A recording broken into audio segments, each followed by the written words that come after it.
Welcome back to Leadership Trademark. Leadership is often described as influence, vision, or decision making. But there is a side of leadership that we don't talk enough about, and that is loneliness. As leaders grow in their roles, the circles around them often become smaller and smaller. Expectations grow, responsibilities become heavier, and the space to speak openly can become more limiting. Leadership can feel isolating even when you're surrounded by people. But leadership was never meant to be a solitary journey. So, in season 3 of Leadership Trademark, we are focusing on something that sits at the very core of leadership, and that is relationships. Because relationships are not just about connection, they are the foundation of trust, influence, and resilience. And in many ways, they are what protects leaders from the isolation that can come with the role. So, in this episode, we explored the loneliness of leadership and how the relationships we build with colleagues, mentors, peers, and community can help us navigate that reality. Because while leadership may sometimes feel lonely, no leader should have to walk the journey alone. So let's begin. Welcome, Leslie and Ross. As you think about this topic, what are some of the stories and lessons you can share? Can I go to you, Ross? Sure. Somebody wrote a book once that said 80% of the leaders are firstborn children. And I knew that fairly early in my career. And as a firstborn, I would say, in my experience, that is true. So, as a kid, the older of two siblings, with a British mother and a war hero Navy father, I learned about taking charge, Rosalind. And I didn't know what that meant, but it turned into really essentially take care of your brother and sister. And when you get stuck, come and talk to us and don't lie and do what you say what you do and do what you mean to do. Having said that, because I was pretty little, as I got older, I found that belief or that perception or that way of being worked always. That my job was to care about the other people, even though I couldn't stand half of them, including my siblings sometimes, and pay attention to the principles, the values, the morals, the ethics. I will say I didn't always like it. I will always say that I did pretty well, even when I wouldn't do what they wanted at private school. And Miss Thompson called my father and said, Mr. Kingsmill, we don't really think Rosalind fits in here. That was an interesting experience of leadership because I hadn't complied to all these silly little girls who didn't know that boys' feet smelled and they didn't have boyfriends who rode motorcycles and all that jazz. And they were all perfect students and they curtsied like beautiful. And I said, well, Daddy, I don't. You and Mom are the ones that wanted me to go. He said, fine, you're out of here tomorrow. However, you will go back to Lawrence Park and you will go into grade 11 and you will never fail another course. So he upped the ante. I believe that a lot of leadership issues today are because the very, very early childhood experiences we have about being accountable and taking charge and being kind and inclusive and taken care of were not taught or we weren't expected to. I know from talking to my sister and my brother that they were both given a message of pay attention to your older sister. So they weren't given the permission the way I was. And I think it forms a lot of how we develop. And then when we go into, I'll call it the other family, the workplace, we go in with the tools that we came to it with. And when we go in as juniors, nobody wants us to be in charge. In fact, they don't even want us to talk. Show up on time, do it right, underline this thing, don't do that, don't complain about this, don't ever be late, don't ask for anything. So I think the lessons in leadership start early in life. Because why? Because there are different ways of leading. Okay. If I look at people that are really close to me that I admire, some men, some women, mostly older, they weren't firstborn, but they still hold those principles of connecting with who they lead or who they follow or who they work with. So I don't know what the answer is, you guys, for anybody. But what I do know is that when I was a kid, like my grand nieces and nephews are, life was about going to the cottage for the summer, playing outside until the lights went on, you had to come in, hanging out with your friends, riding your bike. And yes, you had to do the homework, but you had to also feed the guinea pig and the whatever, whatever. And then on the weekends, don't even think about going shopping because nothing's open. I think that we are now at a crossroads in many ways that we've never been before. Thank you, Rod, for that. What I like about it is that your focus on it was that really leadership, it's about holding ourselves accountable and being true to ourselves. And Yes. so when you talked about your family, you were expected to be accountable and have the backs of your brothers and your sister. And over time, that became who you were. Exactly right. Now, your brother and sister have the same opportunity to do that, but they have to decide that they want to be accountable and do the same thing. So we're not saying that you have to be firstborn, but there's a formula in there of the expectations around being the firstborn. So anybody who knows Roz and me will not be surprised to hear that I started from a slightly different position, but I think we probably end up very close to the same place. So when I think about the topic of loneliness and isolation in being a leadership, there's a couple of really legitimate reasons behind all of that. Normally, we come to the job one of two ways. We're either parachuted in from the outside. And so people are looking at us like, well, what's that person got that we don't have? Why are they here? And why weren't any of us promoted? So you can have that kind of an environment. Yeah. Or you all played pickleball every Tuesday night for the last 3 years, and suddenly now you've been the one that's been picked to be promoted. And so the pickleball player on your team says, well, I thought I was in line for the job. Or what does that person have that I don't have? And so we start the whole thing in being now all of a sudden on the outside. So I have a memory of a position where I was parachuted in, and I was the person that I was replacing. The job was completely rewritten. And in fact, it ended up being almost rewritten around my job description, which nobody of the people that were reporting to me understood that. But what they did understand was that I had a completely different background in terms of experience, in terms of formal training, and all of that. So they were naturally suspicious of me.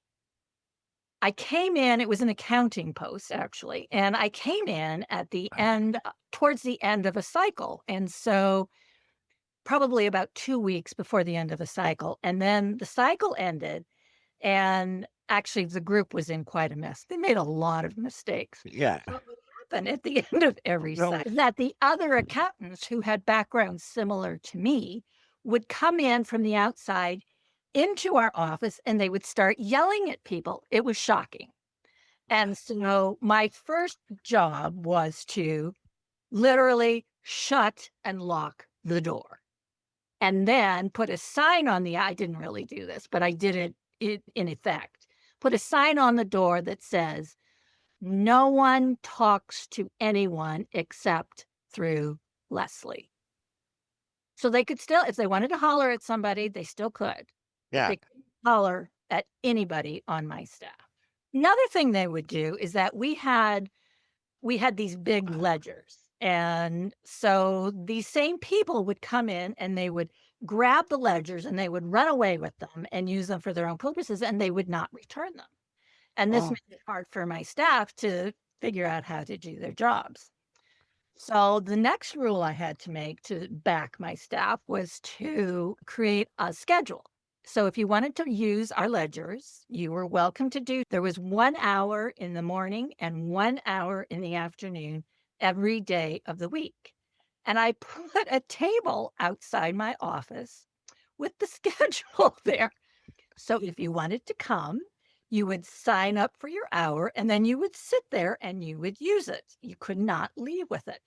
I have no idea why people didn't. Apparently, nobody wanted to sit outside my office for an hour using my ledger. So they ended up taking the hit and buying their own sets of ledgers. So that problem was solved. But the really important thing that I did was I sat down with each one of the people that reported to me and I had them tell me about their day. What did they do? How they worked? The next step is that we went through a whole process where I explained to them, helped them understand how their work fit in to the overall process and the overall flow. And then before the next cycle ended, I sat down with each one of them and we went through all of the accounting period endings entries that had to be made. And I explained to them that we did little lunches and learns. This is what a debit is. This is why it's a credit. This is why it's on the left. This is why it's on the right. This is how it flows through. Suddenly, everybody had context and they knew how to do all of this stuff. Then we did all of the entries together, and there was half the mistakes at the end of that cycle that there had ever been before, and no one was allowed to holler. yeah. So we fixed them all. And then by the end of the third time that I was there, they actually would, instead of doing the entries, bringing them to me and say, "How does this look?" They would bring the entries to me, throw them in my in basket, say, "These are for your approval. I'm going to lunch." And we had absolutely no errors. There you go. The other part of all of that was to find some money so that anybody who actually wanted to get an accounting certificate or just take some accounting classes at the nearby community college could do that if they wanted to do it. Some of them took advantage of that, some of them didn't. But in the end, everybody was treated professionally and kindly and patiently and given credit for good work that they did. And then they trusted me, and I Right. was no longer isolated within my own group. Leslie, that story that you tell, and that's your life. And thank you for being so clear and not in your shadow about it, is very heartwarming. And in many ways, you never told me that story before, but in many ways, it tells me why I picked you and fought for you to be my boss when I was, I don't know what I was, 36 or 37. I don't know. But the big thing that rings through that story for me is that the difference it makes when somebody's got your back, okay? Which you can call it leadership or coaching or sponsorship. So it's very interesting that most of this stuff, it's not written in policies and procedures. It's not talked about by human resources. It's not demonstrated in real time. And it is left to the loneliness of the leader who says, not on my watch. These are relationships between people. Yeah. This is not a relationship between the rules or the procedure or your job description or the process. It's relationships between people. And I really believe, like, I've never met anybody who's not worthy. And I've got so many stories of clients who had these panic attacks around issues where, Leslie, to your point, although they were accountable, they felt they had no control. And yet they were landed with a problem where they had to stand up for what they wanted, right? Thank you. You both have shared some really insightful stories, and it made me actually think about one thing that we share. We share a lot of things in common, but one thing that occurred to me is that all three of us, have worked in a highly male environment throughout our careers. In fact, when I started my career, in fact, I Yeah. was the only female in my unit. I was the first female to move into management. And that's one of the first lessons when I think about leadership is actually relationships. I had dreams to become a police officer, no interest of staying in security at all. I was actually on my way to becoming a police officer. And I made a conscious decision actually to stay in security because of the things that I started to learn, particularly around risk management. I started to learn about being more on the protective side and preventative side. So I made a conscious decision to be in the place where I prevent a shooting from happening and I'm not going to be the one responding to it.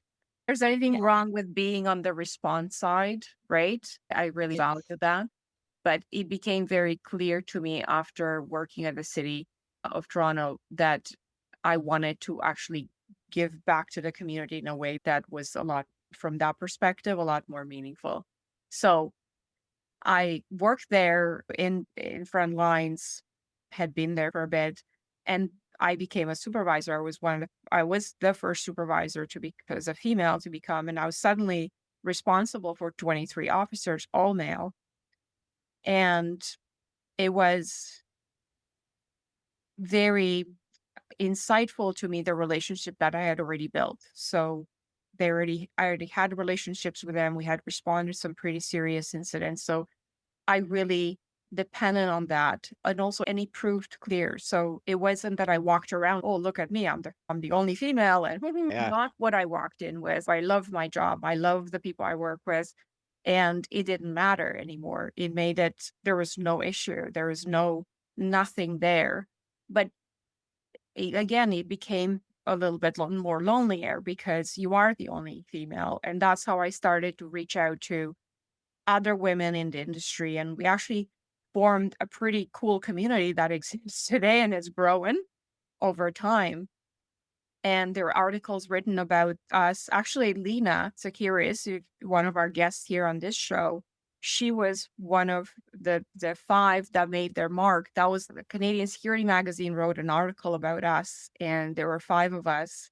Lena and I were two of those that were highlighted as the ones that actually made it. And the industry has changed, has increased the amount of women, but Very certainly cool. there is still there are not as many women now as in other industries, as you would expect it, right? Yeah. Because Yeah. it's just the sort of natural thing that happens. But the community that we formed, even now, we're friends. We lean on each other. We learn from each other. We can reach out. And I found that having those communities really has helped me. And it was actually about those relationships.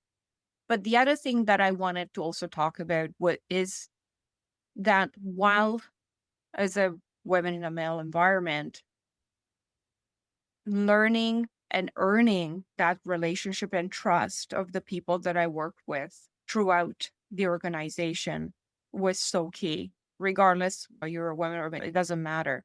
But you always you needed the budget. You needed things to be approved. You need to work with IT, you need to work with real estate, you need to work with all of the different departments. So your peers become a community. And that's how I look at leadership now, is that is actually based on relationships and the trust, so that you don't get the 20 questions like, why is Sylvia asking for this? We have an understanding where Sylvia is coming from, and we've spent time creating the awareness as to why she's doing this initiative. Why is she leading this? Where is she going with this, so that we can all help each other? Mm. And has been for me the gift and the key of success, actually, to create those networks. And I kept doing it pretty much in every job that I go. I keep naturally do it, because it is your foundational, your base. It's It's the the way way you approach it. Yeah. it's the way I approach it. And I teach that to others, because it needs to be sustainable. It can't be just, oh, when Sylvia is here, she's gonna do this. What if I leave?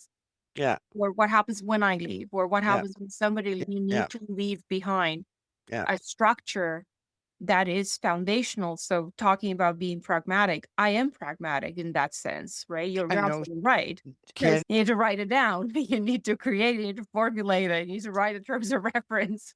You need to have a go-to and say, this is what we're all going towards.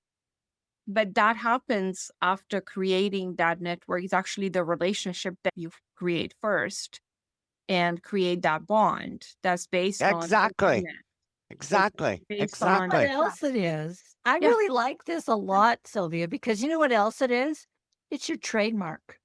This is who you are. This is your leadership trademark. You create these networks and they stand and they speak for you when you're not around. Even when you're not around, they continue to have life and they continue to promote your ideals and your goals and your priorities. That's what I do. Thank you for that. That's a huge realization, Leslie. That's my leadership trademark. We get hired and fired on our trademark. Mhm. The difference between the two is who we are. Period. Yeah. I wrote something, and I just had to look at my notes, because I had an epiphany in terms of what drives me. And this has to do with, what would I do when I grew up? So this was me talking to Grant about what would I do, and I need to grow. What is that next thing? And I wrote down, I create experiences that connect people, Hmm. because that is what I do. That's the connection, right? Hmm. The relationship is, you're a community, you're part. And I A looked at team. it, you're a team. No matter who you are, you're never by yourself. You couldn't Hmm. live, even if you lived in the woods.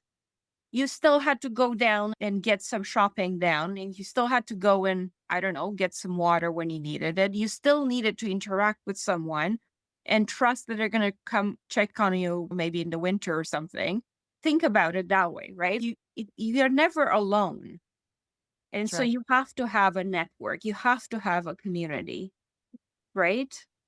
And that Yes. starts, to your point, Leslie, it starts at home. That's when we're most creative. That's when we're most innovative. That's when you learn boundaries. That's when you learn trust, is with your immediate family. Right? And Sylvia, that does not happen for all people. It's rarer than I could have believed. But it really does not happen for all people. That beginning of life, those first 10 years, are not safe, are not trusting, are not kind, are not informative. Now, through my experience with people that have had that kind of history, when they can accept that because they know it wasn't right, then they become so powerful, more powerful than the people actually who had the protection, because they can spot it and they can avoid it and they can set up a system that other people don't go through to it. But it still goes back to, what's that song? Doesn't matter where you come from, doesn't matter how you wear your hair, it's what inside that counts. And yes, we need some guidance on that. And as a non religious person, I don't know where we get that from, because it seems that a lot of people I've met in the last 10 years are very religious, and it's their safe place, it's their go to. And when I've been involved with some of the stuff they've done, the teachings, the learnings, it's a bit little over the top for me because I wasn't part of that kind of thing. But the principles are the same.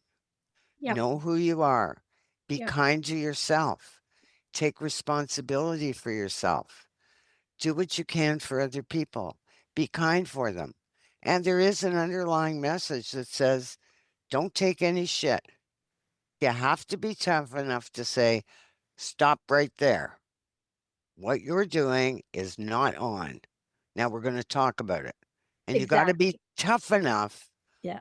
to do that. In Because 40 years, sometimes doing the right thing is right, going right. against them. That's right. And I guess in 40 years that I worked in business worlds, I only ever fired 2 people. And I didn't even fire them. I just said, we have to talk because you said, and I counted on it, and it's not happening. And what do you want to do now? And they said, I don't want to do it. I said, good. So do you want me to reassign you or do you want to leave? No, I'm out of here. I didn't have to fire them. If they hadn't come towards me with that attitude, I would have said, that's it, bucko, you're out. And I did do that twice. Twice. I think I was very insulted by their lack of intelligence. But anyway, that's another story. There's always another, there's always a another story. Yes. And there's always Yeah. another story. And when we can Yes. tell this story from what I learned instead of what Fred or Jane or the institution or the organization did to me, if we can tell the story from the beginning through the stages, I made the commitment, I took the challenge, it got tough, I went into the abyss, it all fell apart. I had to sit and figure it out, and I did, and it was a gift. And I returned, and boom, and I moved up one. And that doesn't mean that everybody has to be a senior leader or even a leader, but you got to be a person. You got to show up Sure. with kindness. You Yep. got to show up with acceptance. And if you don't like who you're with when you showed up, then don't go there again. I think that's an interesting point, Roz, because I think where you're headed with this is that leadership isn't just about being the person who's in charge. No. Leadership is That- about sticking to a set of principles that Right. are important. Right. Doing it even when it's not Right. for lack of a better word, the popular thing to do. But it's the right thing to But do. Leslie, that word principles, when in my experience, in my relationship, I stick to my principles, I don't get any pushback. I get curiosity. Well, why would you believe that? Or why would you do that? Or this? And it's an opportunity to include again. And I don't think there's nobody I've ever met that's really stupid or not worthy. Okay. And some of the people I admire the most have very labor skill type jobs. But I rely on these guys. Boy, do they know what they're doing, and they never let me down. They don't want to do what I do. So, ladies, we're going to wrap up now. So, I was thinking for the wrap up, if we can share one or two pieces of advice related to loneliness, or what tools and things you can use as a leader? So in Yeah. my case, my 2 pieces of advice are, first of all, know what the people how do I wanna say this? Know Get to know the people who report to you in terms of what they do on the job and how it fits into the bigger picture. Secondly, get to know your own peers and what they do and how they fit into the bigger picture. Those would be my 2 pieces of advice. Okay, my 2 pieces of advice are listen. And after they talk, ask a question, and the question is there more? And then listen again.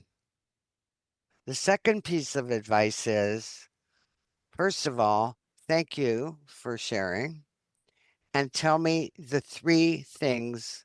Tell me one thing you want to do, one thing that's blocking you, and one thing that I can help you with.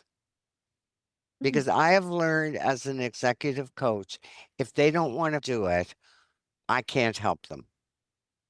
Okay. I can't help them. So they have to be the ones who decide what they want from me, not what I want from them. So here are my 2 advices. First of all, look around you at the people in your circle who will shape who you become as a leader. And you will grow with other people, so you better have good relationships. But before you lead anyone, know who you are and what you stand for. And the second one is your best leadership starts with leading yourself first. So thank you, Leslie, Roz. What a powerful conversation. Leadership is lonely sometimes, but it doesn't have to be. Build your relationships, know your values, and remember, your leadership trademark is yours to define. Thank you for joining us on Leadership Trademark. Until next time, keep leading with intention.